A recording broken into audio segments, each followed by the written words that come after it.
Eu gosto de falar. Eu gosto de falar. Não é sempre não, mas eu gosto de falar. O cara é da gosto todo de músicas. Eu não quero falar do céu, eu tenho 48 anos e eu diagnóstico há quase 3 com Laura mesma coisa, eu acho. Então, o meu é depois dos 46 anos.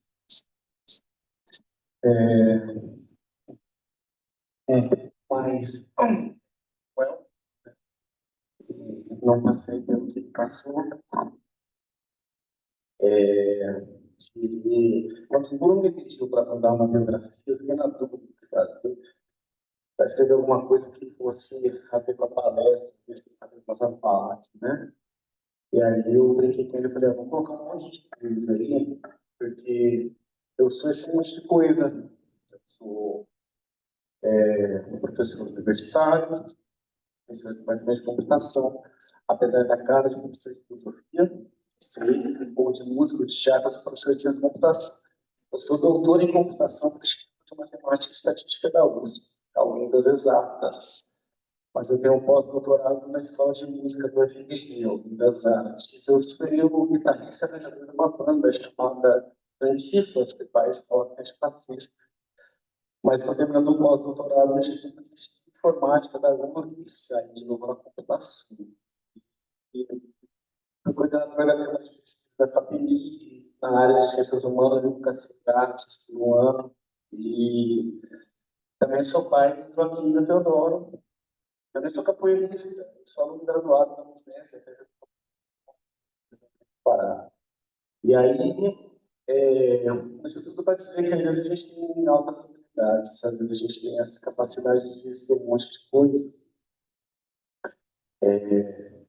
E só que isso não significa que não exista dificuldade, inclusive para ser científico, né?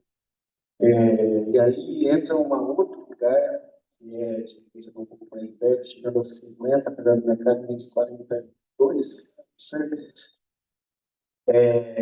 os meus cabelos estão brancos, de dizer para vocês que é difícil esse outro espaço, que às vezes a gente tem essas nossas performances, essas habilidades, essas nossas facilidades de fazer muitas coisas.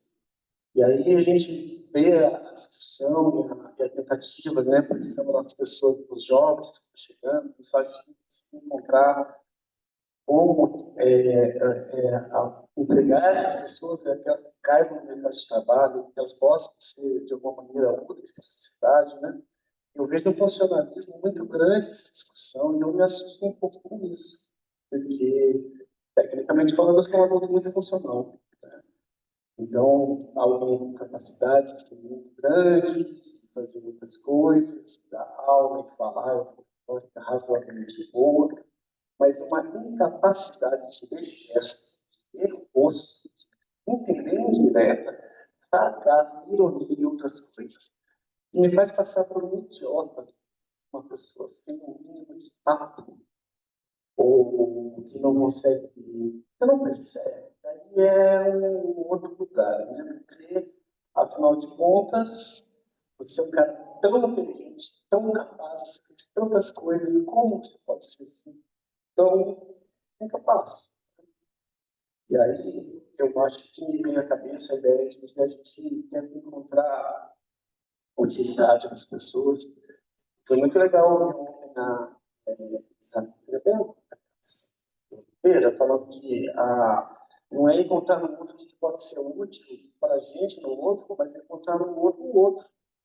E aí talvez seja importante notar que, com todas essas habilidades, tem um monte de dificuldades e o pacote é completo, não dá para se saltar, né? Não dá para trabalhar com nível de ser. Você pode ser só esse cara que é bom em artes, esportes, matemática? Não, não dá. Eu sou uma pessoa muito conveniente. Eu não leio gestos, eu não consigo perceber se estão de saco cheio ou não. E às vezes isso é muito difícil. Dificuldade com barulho. Eu não ligo, né? Eu sou originalmente do Paraná, praticamente, eu vou para o Paraná e eu viajo sem ligar o rádio. Eu não ligo o rádio na minha casa, mas de jeito nenhum. Porque, para mim, a música, ela toma muita energia, eu presto muita atenção em tudo, sabe? E aí, de repente, você fala assim, o cara fez, e aí você pega o teclado e toca, porque ele está tocando. E aí você tem que prestar atenção em outra pessoa, e isso é difícil. Mas isso não significa também que eu não gosto de música. Eu sou músico. Eu tenho música a vida inteira. Uma capacidade de fazer música, de entender um monte de funcionamentos do mundo, que você olha e fala, nossa, que fácil que é entender essas coisas todas. E às vezes você fala e as pessoas acham que você está sendo pedante, você está sendo inconveniente, você está sendo potente. Escolha um adjetivo de um saco que você tem lá, cheio de adjetivos não tão legais para aplicar a pessoas que têm dificuldades, boa parte das pessoas que têm dificuldade. De uma maneira prática, pragmática, dentro de uma sociedade utilitarista, né, quanto à utilidade para a gente, a vida já é encontrada. O professor, o pesquisador, eu fui coordenador de programa de pós-graduação, duas pós-graduações, uma em artes, humanidades e sustentabilidade, e outra em ciência da computação. Na computação, as pessoas diziam que eu era das artes.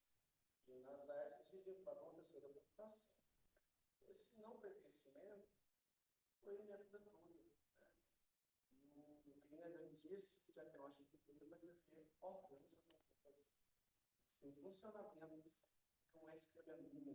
Eu não preciso, eu não dou conta, não é uma questão minha, é simplesmente assim que eu sou. Né? Isso me trouxe uma certa liberdade para rever muitas coisas da minha vida, para entender onde exatamente eu consigo sentir mais a vontade de fazer as coisas. Então, eu entendo essa vontade. Mas é isso, né? Quando eu conheci o diagnóstico, primeira a Tereza, né? E para ela, a Tereza, e aí ela me estudando, veio toda uma vontade de entender mais isso, assim, muito bom, muito era isso, mas o mais importante nesse processo foi o acolhimento. E pessoa da memória, a gente, se é assim também, também é assim. Então, tem sido mais fácil, né, para outras pessoas que são parecidas. Aí, de repente, existe aí uma piada de gambá, se chega de gambá, né?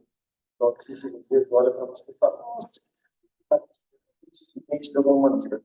Né?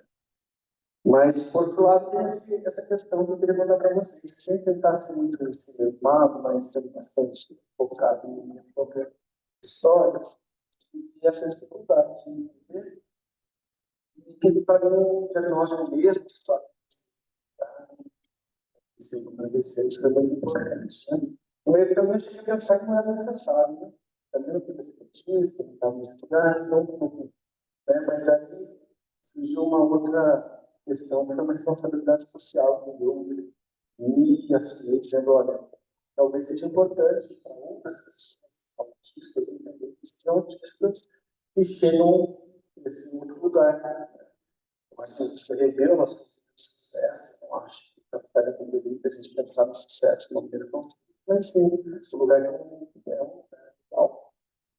Pessoas, doutorado, blá, isso é muito legal, onde é sempre esse choque, sempre é autista, de uma negação, mas eu não conto, sei lá, uma facilidade. E eu, ao mesmo tempo, fui também essa psicóloga comentou ontem, é muito difícil lidar com essas pessoas do nível 1, porque maqueiam, né? Se você precisar, isso você até parece algo tipo, né? E é verdade, isso quase. E trabalhando nessa área de arte, da sustentabilidade, a gente tem que usar muitas pautas, eu acho que a pauta da diversidade ela ganha muito espaço, porque nós somos diversos. Né? Existe uma dificuldade muito grande de acessar a diversidade, e aí a gente encontra em São Paulo, tenta encontrar inclusão, né? a pauta comunista, a pauta antirracista, a pauta LGBT, a pauta capacitista, né? E tenta ampliar esse espaço. A gente tem hoje uma discussão, uma dicotomia dentro do espaço de disputa, onde um lado tenta construir uma verdade única, e essa tentativa de verdade única tentava ser imposta sobre essa possibilidade de um mundo mais diverso, onde nós estamos. Né? Aí acontece a diversidade, né? E a menos para que precisa de sistema de direito, gente, precisa de direito. Mas, do outro lado, a gente tem a tentativa de uma história única. Então, de um lado, a gente tem toda uma possibilidade de diversidade, do outro lado, a gente tem uma monocultura no campo, uma monocultura no rádio, um monoteísmo como única forma de religião, um monossexo, monogamia, monografia como única forma de conseguir um conhecimento que seja compartilhado na universidade, uma escala monocromática colocada como espaço de poder da sociedade, monossexo, a gente vai seguir nesses lugares de mono, enquanto o nosso mundo se mostra muito mais diverso que isso. E é interessante perceber que quando a gente pensa esse espaço de diversidade, ele quase sempre fica no outro, porque não é problema nenhum você ser monopolista. É um problema você não aceitar que existem outras religiões que talvez sejam polêmicas. Né? Não é um problema você ter um monogâmico, que existem pessoas que trabalham com outras formas de amar. Isso tudo são tentativas de uma disputa de narrativa da vida.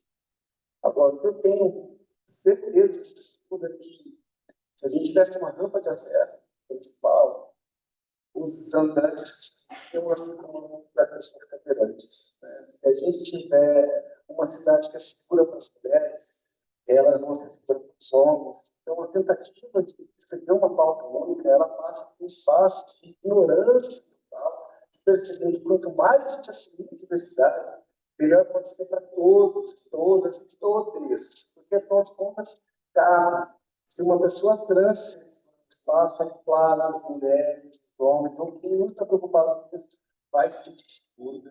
E esse espaço, para a gente, é muito importante, porque ao levantar a capacitista, existe uma crise de perguntar, e você, cara, professor, doutor, você tem mais dificuldades?